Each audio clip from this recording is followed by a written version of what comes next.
እንደ ሀገር በመንግስት ተቋማት የሚሰጡ አገልግሎቶችን ፈጣን ቀልጣፋና የዜጎችን እንግልት ለማላቀቅ ያመች ዘንድ መሶብ የአንድ ማዕከል አገልግሎት በመላ ሀገሪቱ እየተስፋፋ ይገኛል። በአማራ ክልልም ባህር ዳር ከተማን ጨምሮ በሌሎችም ከተሞች ይህ አገልግሎት እየተስፋፋ የሚገኝ ሲሆን አሁንም በባህር ዳር ከተማ በሚገኘው የአማራ ክልል መሶብ የአንድ ማዕከል አገልግሎት ግቢ ውስጥ ተገኝተናል። በዚሁ የማዕከል አገልግሎትም በርካታ ዜጎች የተለያዩ አገልግሎቶችን ሲጠቀሙ ተመልክተናል።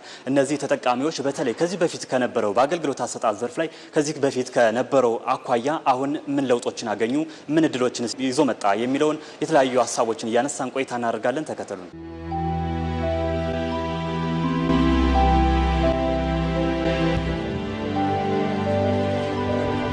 አገልግሎት እየተጠቀምክ ነው ያገኘንና ምን አገልግሎት ነው የተጠቀም እንዴት አገኘው? ከንግድ ቢሮ ፈቃድ እየጠየቅ ነበር።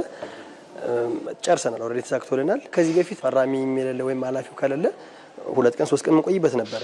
አሁን በመጣንበት ሰዓት ያለው ባለሙያ ያስተናግዳል። ይሄ ትልቅ ለውጥ ነው። እንግዲህ በውጮች ያለ የምናየው ነገር ከኛ ቀስ በቀስ ሂደቱ እየጀመረውና ቃላት የለኝም። እጅግ ደስ ብሎኛል። ባለሙያው ራሱ በባህሪ ጥሩ ባህሪ ያላቸው ተመርጦ የመጡም ይመስለኛል። መስተንግዶም ለየት ያለ ነው። በቃ ባህሪያቸው በፈገግታ ነው የሚያስተናግዱ። ፍጥነት አለው። ብዙ ቀን የቆየን ያሰብነው ቢያንስ ሳምንት ወር ሊፈጅብን ይችላል ነው። በመጠን በሰጥ ተሰግጄላለሁ። አገልግሎታቸው በጣም አሪፍ ነው።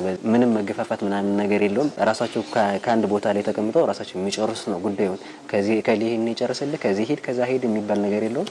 ይሄ አሪፍ ነው። ተያያዥ የሆኑ ነገሮች በአንድ ቢሮ መስራት ከቻሉ በጣም አሪፍ ነው። አንደኛ ታይም ሴቭ ታደርጋለህ። ሁለተኛ ደግሞ ለምሳሌ እንግልትን ተቀንሳለህ። አሁን ከገጠር የሚመጡ ሰዎች አሉ። ከገጠር የሚመጡ ሰዎች ከዚህ ሄድ ከዚህ ስትላቸው የማያውቁበት ከዚህ ዙረህ እኮ ሊሆን ይችላል። ግን ኮንትራት ባጃጅ 300 ብር 400 ብር ወጪ ሊያደርጉ ይችላሉ። እዚህ ላይ የክልሉ የተጀመረው በየክፍለ ከተማዎች ቢወርድ በእርግጠኝነት የሚጎላላ ሰው አይኖርም። ብዙ ነገሮች ይቃለሉናል። ለኛ ለስራችን ይቀላጠፋል።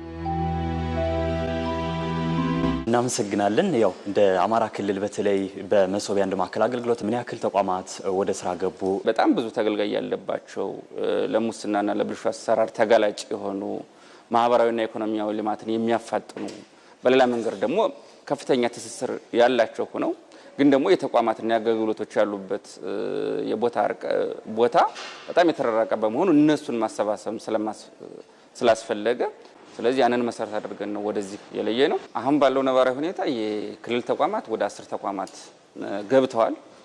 በቅርብ ወደ 5 ተቋማት ለይተናል። እነሱ የሚገቡበት መንገድ ይኖራል ማለት ነው። የክልል ተቋማት፣ የፌደራል ተቋማት 4 ተቋማት ገብተዋል። ስለዚህ በአጠቃላይ ወደ 54 የሚሆኑ አገልግሎቶች ገብተዋል። የሰው ኃይሉ ተሟልቷል። ኋላም ወይም የፊትም ወይም ባክ እና ፍሮንት የምንለው ካውንተሮች በተቋማቱ አገልግሎት ሲሰጡ የነበሩ ሰራተኞች ናቸው። ልምዱ ያላቸው ናቸው። በሌላ መንገድ ደግሞ ተመዝነው የቴክኒካልና የባህሪ ብቃት ተመዝነው የመጡ ናቸው። ከቴክኖሎጂ አንፃር ቢሆን ቴክኖሎጂ አንደኛው በተቋማት የለማውን ቴክኖሎጂ ሲስተም እዚህ ኮንፊግር የማድረግ ስራ ተሰርቷል። ፌደራል ያለማቸውም ሲስተሞች አሉ። እነዚያን የከስተማይዜሽን ስራ እየተሰራ ያለበት ሁኔታ ነው ያለው። በአማራ ክልል ደረጃ የመሶብ የአንድ ማዕከል አገልግሎትን ከባህር ዳር ከተማ ባሻገርም በሌሎች ከተሞችም የማስፋት ስራዎችም እየተከናወኑ እንደሚገኙ ተመላክተዋል።